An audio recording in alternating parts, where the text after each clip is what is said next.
Good evening and welcome to Thai PBS World.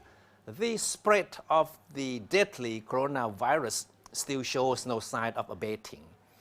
The death toll from the outbreak in China has risen to 213 as the World Health Organization today declared the so-called Wuhan virus to be a public health emergency.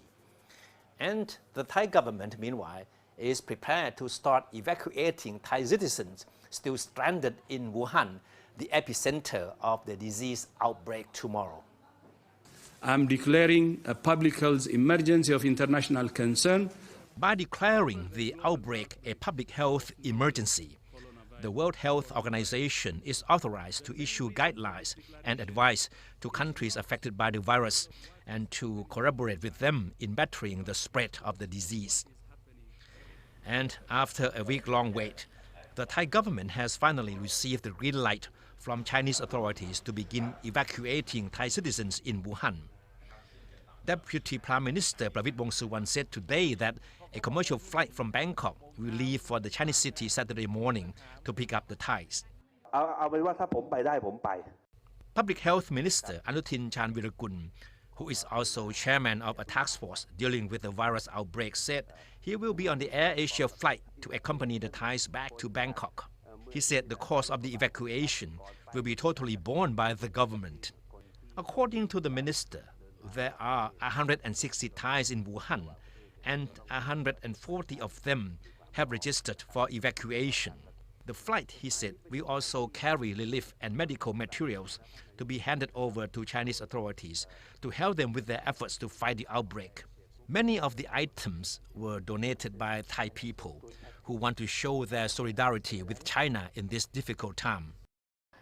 Meanwhile, Economic Affairs Minister today met to assess the impact of the virus outbreak on the Thai economy as the death toll from the virus outbreak continues to rise.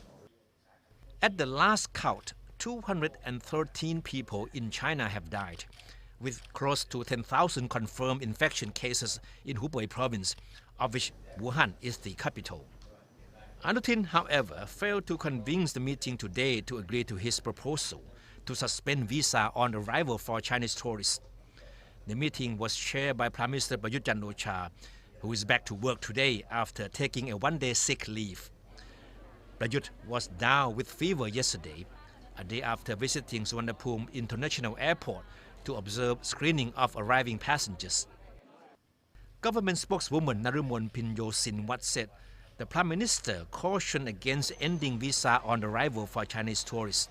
She said the Prime Minister asked Anutin to consult with other government agencies concerned, especially the Tourism Ministry, on the pros and cons of such measure. The virus outbreak has already had a strong impact on tourism here, with China imposing a partial travel ban on its citizens and Thai authorities introducing tough screening of tourists from China. The Economic Affairs Ministers will draw up a package on how to salvage the tourist industry to be presented to the full cabinet next week.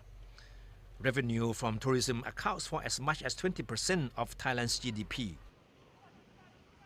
And as the Thai government has been under pressure to help its citizens in Wuhan, Thailand's ASEAN neighbor, Cambodia, is taking a totally opposite approach in dealing with its people in China.